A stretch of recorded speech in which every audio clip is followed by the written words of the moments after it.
Assalamualaikum warahmatullahi wabarakatuh. Perkenalkan Pak, nama saya Kuntum Kharani Azalia dengan NIM 20337024. Saya berasal dari Prodi S1 Statistika. Pada kesempatan ini saya akan menyampaikan resume materi pertemuan pertama sampai pertemuan terakhir sebelum UTS Pendidikan Kewarganegaraan dengan Bapak. Sebelumnya saya minta maaf Pak kalau misalnya ada nanti penjelasan saya yang salah-salah dan ada yang tidak sesuai. Oke. Saya akan mulai menyampaikan resume materi pendidikan kewarganegaraan. Saya mulai dengan bab 1, yaitu bab esensi dan urgensi pendidikan kewarganegaraan di perguruan tinggi.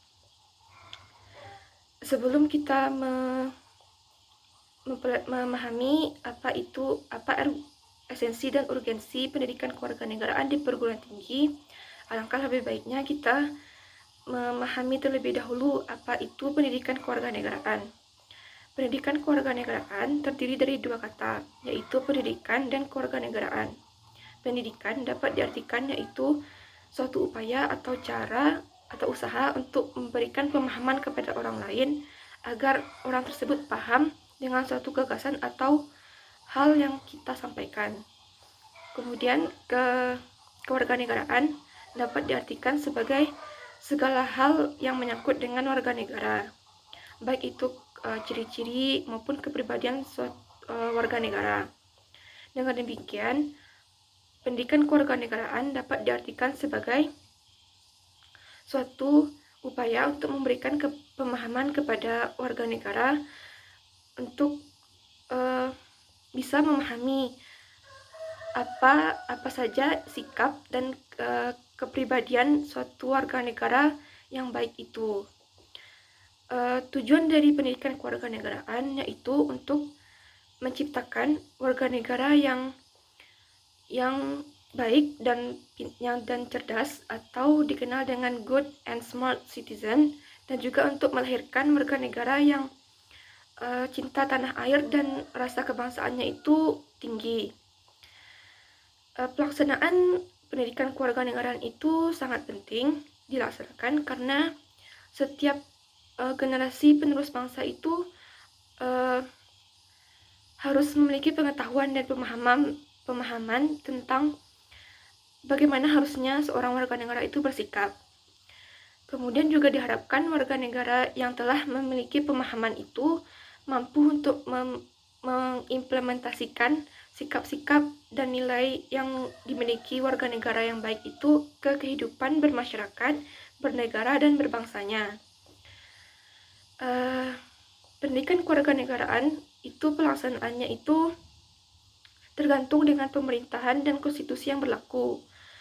Karena sejatinya pendidikan kewarganegaraan itu akan selalu berbeda sesuai dengan kebutuhan dan tuntutan pada zaman itu sendiri. Misalnya pada masa A, yang dibutuhkan itu adalah warga negara yang hanya patuh dan taat kepada pemerintahan. Sedangkan pada masa B itu lebih dibutuhkan warga negara yang mampu berpikir kritis dan mampu cerdas dalam bersikap.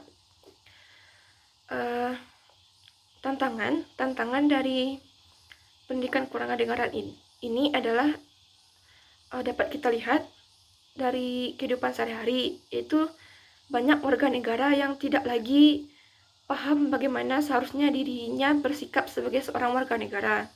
Kemudian dapat kita lihat juga bahwa warga negara Indonesia ini sudah mulai luntur rasa cinta tanah airnya kepada bangsa Indonesia, sehingga mereka itu lebih bangga kepada bangsa lain ketimbang kepada bangsanya sendiri. Oleh karena itu, hal-hal tersebutlah yang menjadi tantangan bagi pendidikan kewarganegaraan agar dapat melahirkan warga negara yang tidak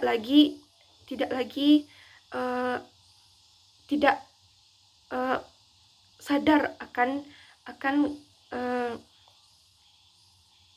bagaimana dirinya harus bersikap, tetapi melahirkan warga negara yang khususnya para mahasiswa dan sarjana yang yang mampu menjadi kader yang dapat membawa warga negara lainnya untuk mampu bersikap sebagai selayaknya warga negara yang baik. Selanjutnya, bab kedua yaitu bab esensi dan urgensi identitas nasional. Identitas adalah suatu ciri atau karakteristik pembeda dari suatu individu atau kelompok yang satu dengan kelompok yang lainnya. Sedangkan identitas nasional itu dapat diartikan sebagai ciri pembeda satu bangsa dengan bangsa lainnya. Identitas nasional itu terbagi dua, yaitu identitas nasional primer dan identitas sekunder. Identitas primer itu dalam bangsa Indonesia dapat dilihat yaitu sebagai identitas kesukuan, yaitu identitas yang memperlihatkan kesukuan dari masing-masing rakyat Indonesia. Identitas kesukuan ini sudah ada sejak dahulu kala, dan identitas kesukuan inilah yang nantinya akan dipersatukan oleh identitas sekunder.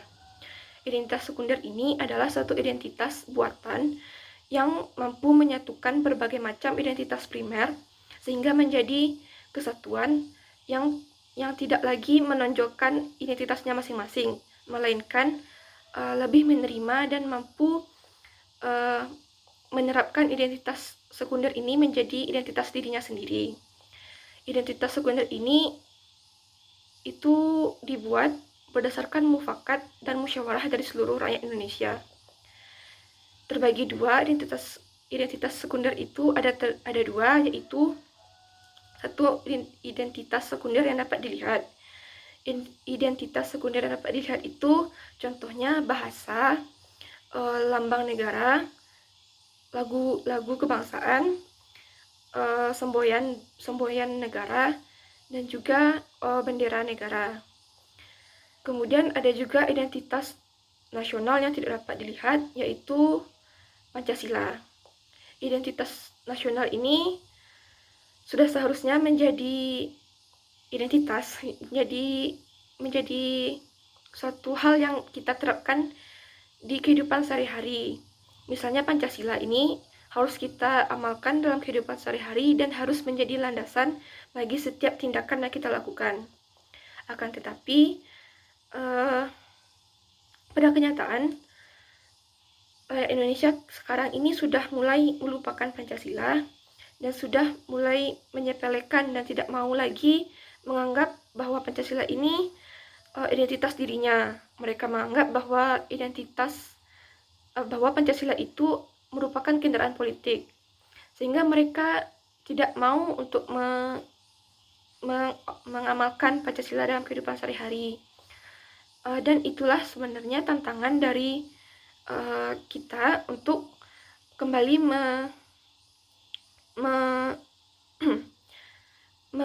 mengamalkan dan menjadikan Pancasila itu sebagai landasan bagi setiap tindakan kita yang kita lakukan. Kemudian identitas nasional itu tujuannya ada tiga, yaitu sebagai pembeda dari satu bangsa Indonesia dengan bangsa yang lainnya. Kedua, itu sebagai alat pemersatu bangsa Indonesia itu sendiri. Dengan adanya identitas nasional, rasa kesukuan itu tidak lagi ditonjolkan oleh masyarakat. Yang ketiga, yaitu identitas nasional itu sebagai kewibawaan bangsa Indonesia yang dilihat sebagai kewibawaan bangsa Indonesia di mata bangsa lainnya. Selanjutnya, bab ketiga yaitu bab esensi dan urgensi integrasi nasional. Integrasi itu dapat diartikan sebagai penyatuan dari berbagai macam unsur atau elemen menjadi satu kesatuan yang utuh. Sedangkan integrasi nasional itu adalah penyatuan berbagai lapisan masyarakat di suatu negara menjadi satu kesatuan utuh yang menjunjung satu nilai yang sama, yaitu Pancasila. Integrasi itu ada 5, yaitu ada integrasi bangsa, yaitu integrasi yang menyatukan berbagai macam lapisan masyarakat menjadi satu kebangsaan Indonesia. Yang kedua ada integrasi wilayah, yaitu integrasi yang menyatukan berbagai wilayah di Indonesia menjadi satu wilayah kesatuan Republik Indonesia. Yang ketiga itu ada integrasi elit massa, yaitu integrasi yang memperlihatkan interaksi antara pemerintahan dan rakyatnya. Satu rakyat dan pemerintahan itu harusnya memiliki interaksi yang timbal balik. Rakyat harus tunduk kepada pemerintahan dan pemerintah harus memberikan hak-hak dan memberikan pelayanan yang pantas untuk diterima oleh warga negara. Kemudian itu ada integrasi nilai, yaitu penyatuan dari nilai-nilai yang ada di seluruh Indonesia menjadi satu kesatuan yang menjunjung satu nilai, yaitu nilai Pancasila. Yang kelima yaitu ada nilai integrasi tingkah laku, yaitu integrasi yang menyatukan berbagai macam tingkah laku masyarakat menjadi suatu perilaku yang terintegrasi yang bertujuan untuk memudahkan pencapaian suatu tujuan negara. Kemudian integrasi nasional. Integrasi nasional itu ada 3, yaitu integrasi politik, yaitu integrasi yang menyatukan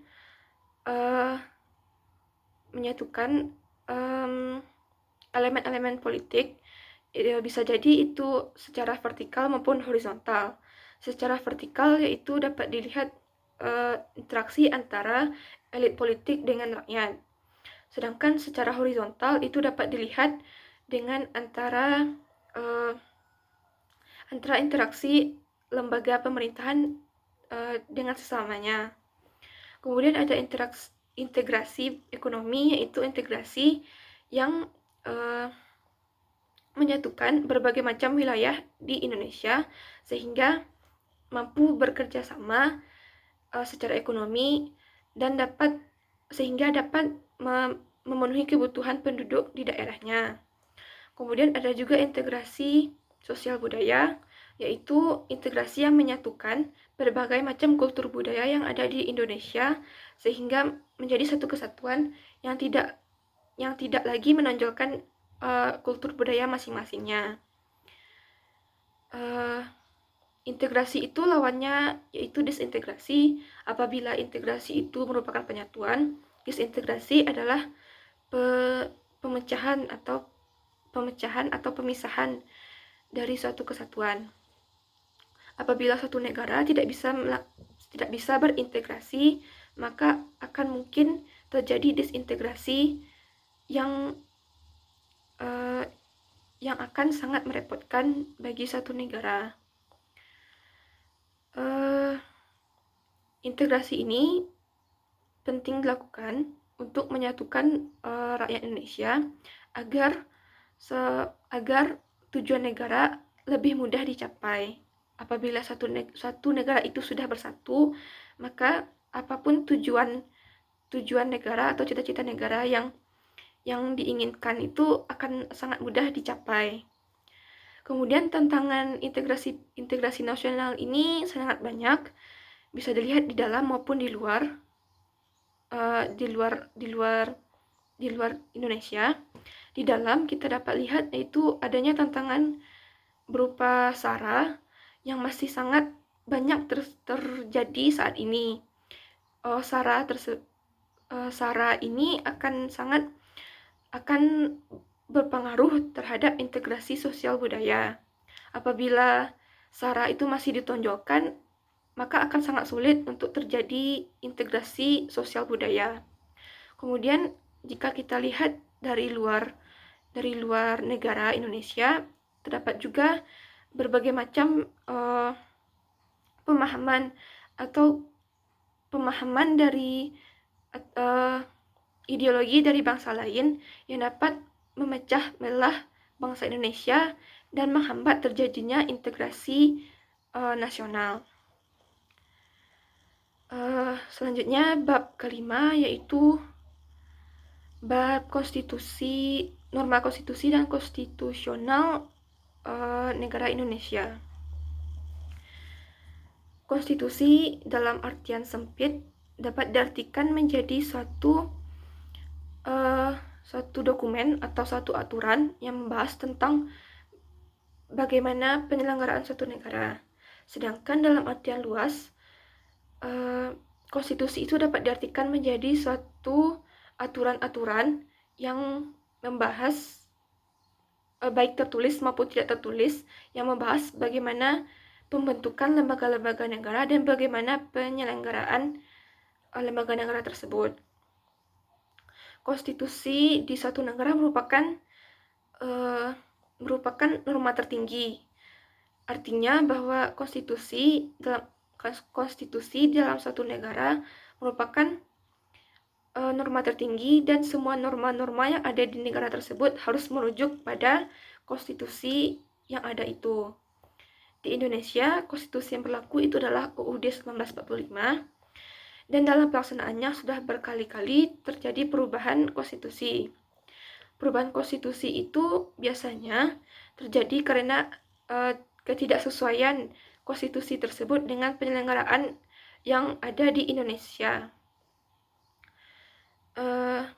Pada sejak awal kemerdekaan itu sudah ada beberapa kali perubahan, yaitu pada awal kemerdekaan Indonesia itu menganut konstitusi UUD 1945, kemudian berganti menjadi UUD RIS, kemudian berganti juga menjadi UUDS, kemudian berganti lagi menjadi UUD NRI 1945 pada Orde Lama, kemudian berganti lagi pada UUD NRI 1945 Orde Baru.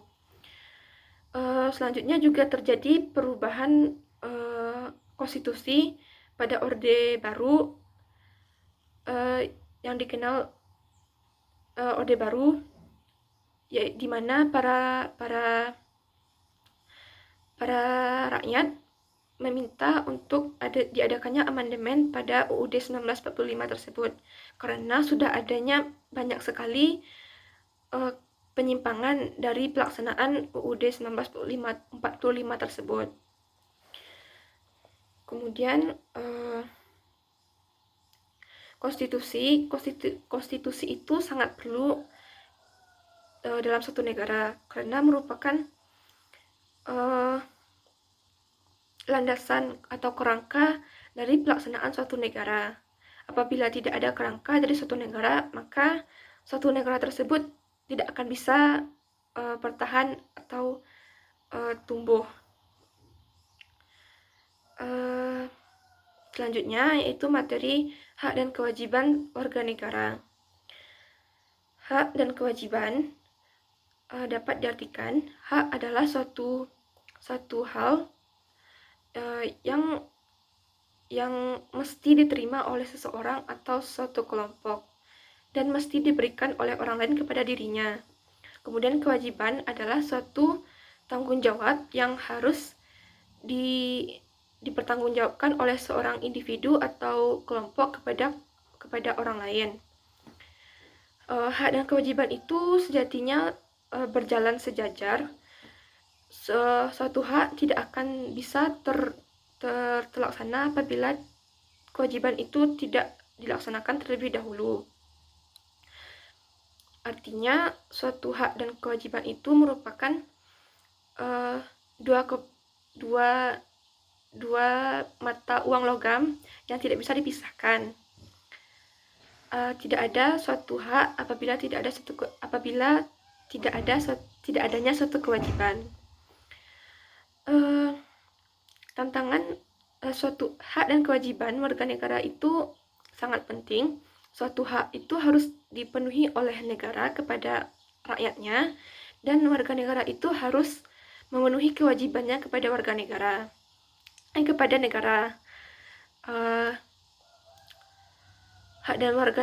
Hak dan kewajiban warga negara itu sudah diatur dalam Undang-Undang Dasar 1945 hak diatur pada pasal 27 dan 28 UUD 1945.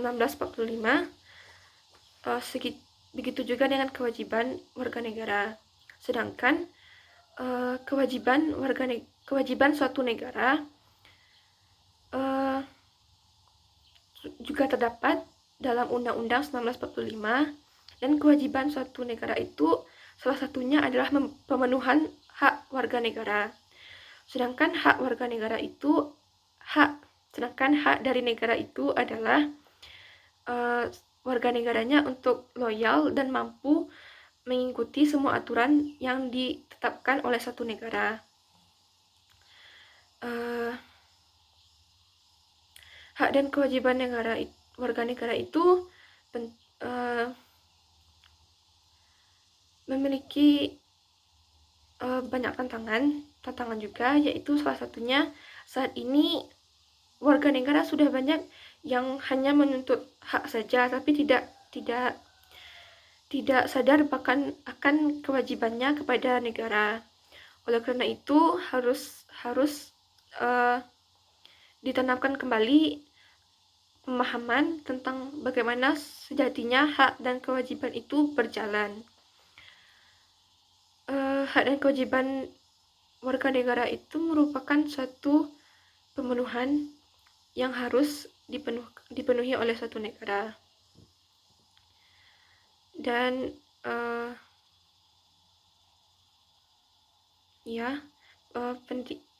melalui pendidikan kewarganegaraan ini diharapkan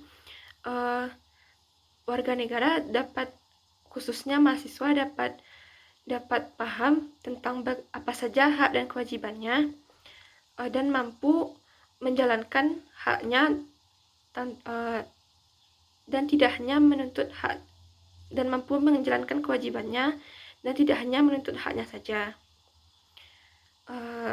Sekian yang dapat saya sampaikan. Mohon maaf Pak kalau misalnya ada yang salah-salah. Wabillahi taufiq wa hidayah. Assalamualaikum warahmatullahi wabarakatuh. Terima kasih Pak.